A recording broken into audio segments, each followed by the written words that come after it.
तो WhatsApp guys, क्या हाल चाल है। तुम्हारे साथ भी ऐसा होता है क्या कि तुमने देखा एक मार्केट में डब्ल्यू पैटर्न बन रहा था, तो तुमने नेकलाइन ड्रॉ कर दिया, ठीक है, तुमने रिटेस्ट पे पोजीशन बनाया और यहाँ से मार्केट ऊपर जाने के बजाय यहाँ से डाउन साइड पे मूव कर जाता है। कि हमें जब पढ़ाया जाता है तो हमें ये बताया जाता है कि जब नेकलाइन का ब्रेकआउट होगा तो यहाँ से बाइंग आएगी। देखो, पर जो एक्चुअल बाइंग आनी होती है वो यहाँ से आनी होती है, यहाँ से नहीं। और इसी वजह से जो 90% लोग हैं वो लॉसेस कर। देखो, मैंने कैंडल स्टिक पैटर्न की वीडियोस पे 20-20 मिलियन व्यूज देखे हैं, पर मुझे नहीं लगता कि इंडियन मार्केट में 2 मिलियन लोग भी प्रॉफिटेबल है। रीजन ये है, जो कैंडल स्टिक पैटर्न जो डब्ल्यू हमें पढ़ाए जाते हैं वो मार्केट में बहुत मिनिमल काम करते हैं। और इसी वजह से जब हम 10 में से 2 या 3 बार प्रॉफिट्स करते हैं और 7-8 बार एक बड़ा लॉस करते हैं, तो इस सिचुएशन में जो लॉसेस हैं वो इतने बड़े हो जाते हैं कि कभी भी प्रॉफिटेबिलिटी की जर्नी कंप्लीट ही नहीं हो पाती है। तो welcome to a new video guys. मैं एसएमसी का पूरा एक प्लेलिस्ट बना रहा हूँ। देखो, मैं कोई ट्यूटर नहीं हूँ, ठीक है। मैंने एसएमसी को पिछले 3-4 साल से मैं खुद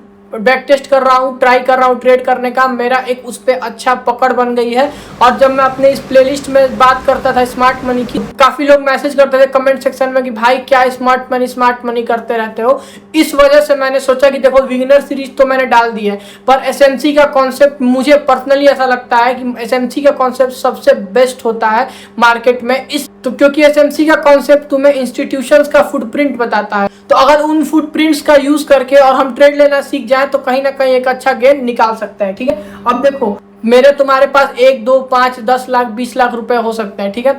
और हमें मान लो ऑर्डर एग्जीक्यूट करना है। तुम मार्केट में जाते हो, तुम तुरंत ऑर्डर पे क्लिक करते हो और तुरंत ऑर्डर एग्जीक्यूट हो जाता है। तो तुमने 10 लाख का ऑर्डर इसलिए एग्जीक्यूट कर पाए तुम, क्योंकि कहीं ना कहीं 10 लाख का सेलिंग ऑर्डर मार्केट में पड़ा हुआ है और उस प्राइस पे जो सेलिंग ऑर्डर पड़े हुए हैं उनके ट्रांजेक्शन में तुम्हारा बाइंग ऑर्डर एग्जीक्यूट हो गया, ठीक है। पर जो इंस्टीट्यूशन हैं, जो बैंक्स हैं, जो बड़े बड़े FIIs DIIs हैं, उनका मान लो 10,000 50,000 करोड़ का पोजीशन होता है और उनको अगर वो पोजीशन बनाना है तो उनको मार्केट में एक अच्छा खासा, मान लो उन्हें सेलिंग का पोजीशन बनाना है, तो मार्केट में एक अच्छी खासी 50,000 करोड़ की बाइंग ऑर्डर आनी चाहिए।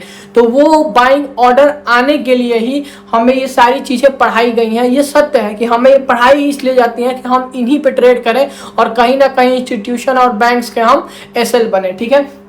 तो देखो, इस सिचुएशन में होता क्या है कि जो असली बाइंग आनी थी मार्केट में वो इस पोजीशन से आ गई होती है, ठीक है। तो मेरे तुम्हारे जैसे रिटेलर्स जिनको फुटप्रिंट नहीं पता इंस्टीट्यूशन का, वो यहाँ पे एंट्री करते हैं, ठीक है। और फिर मार्केट हल्का सा ऊपर जाता है तो रिटेस्ट करने आता है, तो कुछ लोग रिटेस्ट पे भी एंट्री करते हैं, क्योंकि ये भी पढ़ाया जाता है कि ब्रेकआउट से अच्छा है कि ब्रेकआउट और रिटेस्ट पे एंटर करो।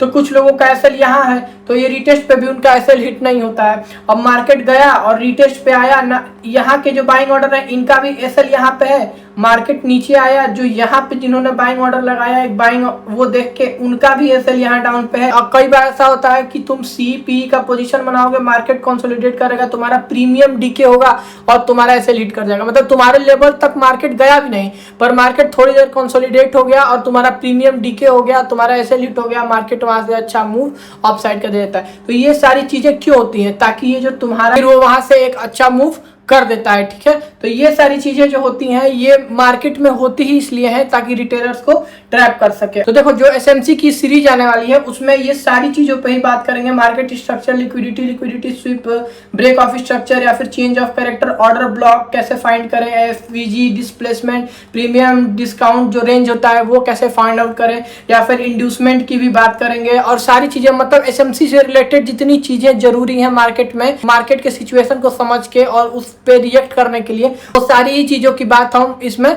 करेंगे, ठीक है। और देखो, एक चीज मैं तुम्हें बताता हूं कि एसएमसी की जरूरत होती क्यों है। तो ये है गोल्ड का चार्ट, ठीक है। ये 1 आवर के टाइम फ्रेम पे गोल्ड का चार्ट है। ये देखो, इन्वर्टेड हैमर बना था एक अच्छे खासे अपसाइड के बाद, और यहाँ पे अगर पीछे से देखोगे तो बहुत ही मतलब बड़ा एक रेजिस्टेंस एरिया है और वहां एक बड़ा सा इन्वर्टेड हैमर बनता है। अब देखो, 99% लोग यहाँ पे सेल साइड में एंट्री करेंगे। मैंने भी एंट्री की थी सेल साइड में, ठीक है। क्योंकि देखो, इतना ज्यादा, मतलब 1 आवर के टाइम फ्रेम पे मार्केट को मतलब ट्रैप करना बहुत बड़ी चीज होती है। और देखो, यहाँ से मार्केट फिर अप साइड पे मूव किया और वो डाउन आया ही नहीं। देखो, यहाँ से अप साइड पे मूव, इतना बड़ा बियरिश इंगल्फिंग बना, मार्केट ने उसको भी रिस्पेक्ट नहीं किया और मार्केट यहाँ से अप साइड पे मूव कर गया। तो मतलब समझ रहे हो, अगर मार्केट को ट्रैप करना होता है ना, मार्केट तुम्हारे सामने चार्ट पे ऐसी चीजें बनाएगा ना कि तुम कंफ्यूज हो जाओगे, और फिर तुम चार्ट पैटर्न या फिर तुम सोचोगे कि इन्वर्टेड हैमर बना है, यहाँ से तो नीचे ही जाना चाहिए ये वो, और तुम वहाँ ट्रेड करोगे, मार्केट तुम्हें ट्रैप कर देगा। मतलब वो चीजें बनाई ही इसलिए जाती है कि तुम्हारी साइकोलॉजी कंफ्यूज हो जाए, हमारी साइकोलॉजी कंफ्यूज हो जाए। ऐसा नहीं है कि मैं ट्रैप नहीं होता हूँ, पर अगर मैं पहले 10 बार में से 8 बार ट्रैप होता था, तो अब मैं सिर्फ 10 में से 2 या 3 बार ही ट्रैप होता हूँ, क्योंकि वो मुझे पता चल गया है कि इंस्टीट्यूशन जो मेरे सामने चीजें बना रहा है, अगर मेरे आंखों के सामने ये है और काफी अच्छे से ग्रीन कैंडल क्लोज कर दी, रीटेस्ट हुआ, फिर ग्रीन कैंडल बना रहा है, तो इतना क्लीन मार्केट मुझे पैसा कभी नहीं देगा, पॉसिबल ही नहीं है, किसी को नहीं देता है। तो वो चीज मेरे दिमाग में बैठ गई है कि मुझे कुछ ऐसा सोचना है कि यहाँ बाकी लोग क्या सोच रहे हैं, तो यहाँ इंस्टीट्यूशन क्या सोच रहे होंगे, फिर मैं एग्जीक्यूट करता हूँ ट्रेड को। तो ये सारी चीजें इसलिए मैं कर पाया हूँ क्योंकि मुझे जो एग्जीक्यूशन फ्लो है वो मेरे दिमाग में हमेशा चलता है। मैं कभी ये नहीं सोचता हूँ कि यार ब्रेकआउट हो गया या ब्रेकडाउन हो गया या रीटेस्ट हो गया, ब्रेकआउट हो रहा है, मुझे ले लेनी चाहिए एंट्री, या फिर मेरा ट्रेड ना छूट जाए, ये वो चीज़ें। कभी कभार ये फोमो मुझे हिट करता है, वो चीज़ें मुझे लॉस कराती भी है, पर मैं बताया ना कि वो पहले के मुकाबले वो परसेंटेज बहुत कम हो गया है, ठीक है। तो अब मेरा सवाल ये रहता है कि इसमें लिक्विडिटी कहाँ है। अगर लिक्विडिटी स्विप हुई है तो उसके बाद मार्केट का अब स्ट्रक्चर, स्विप होने के बाद मार्केट का स्ट्रक्चर क्या चल रहा है, अब पहले मार्केट का स्ट्रक्चर क्या था, अब मार्केट कैसा स्ट्रक्चर बना रहा है, वहां मेरी एंट्री में कैसे प्लान कर सकता हूं। जरूरी नहीं है कि सपोर्ट का ब्रेकडाउन हुआ तो मैं तुरंत डाउन साइड की एंट्री कर दूंगा, नहीं, मैं वहां सोचूंगा कि अगर सपोर्ट का ब्रेकडाउन हुआ है तो किसकी लिक्विडिटी स्विप हुई है और यहाँ मार्केट क्या क्या सिचुएशन कर सकता है, और फिर मैं थोड़ा टाइम लेता हूँ, फिर ट्रेड को एग्जीक्यूट करता हूँ। तो मेरे ऐसे हिट्स होते हैं, पर पहले अगर 10 बार से, मैंने बताया ना कि पहले 10 बार में अगर 7-8 बार हिट होते थे, तो अब सिर्फ 2-3 बार हिट होता है, ठीक है। तो एसएमसी जो कॉन्सेप्ट है वो इतना ज्यादा पॉपुलर है, तुम लोग भी सुनते होगे हर जगह। मुझे लग रहा है कि जितने भी बड़े यूट्यूबर हैं या फिर जितने भी अच्छे यूट्यूबर्स हैं वो लिक्विडिटी का ही कॉन्सेप्ट यूज करते हैं, लिक्विडिटी स्विप का, क्योंकि लिक्विडिटी का कॉन्सेप्ट ही ऐसी एक चीज अभी मार्केट में है जो इंस्टीट्यूशन का फुटप्रिंट बताती है। तो अकाउंट को फॉलो कर लो, और मुझे लग रहा है कि हफ्ते दिन के अंदर मैं सारी ही चीजें, हर एक चीज जो एसएमसी में जरूरी होती है, चार्ट्स पे सारी चीजें मैं एकदम बिल्कुल प्रॉपर तरीके से अपलोड करने वाला हूं। तुम्हारे लिए ये वीडियो बहुत हेल्पफुल होने वाली है, और बिल्कुल ही आसान तरीके से और एकदम बिल्कुल कैजुअल तरीके से, क्योंकि मैं 3 साल इस एसएमसी को दे चुका हूं, तो मुझे पता है कि मुझे कैसे बताना है कि चीजें सामने वाले के दिमाग में अच्छे से बैठ सके। बाकी मिलते हैं पहली वीडियो के साथ कल, और कीप ट्रेडिंग।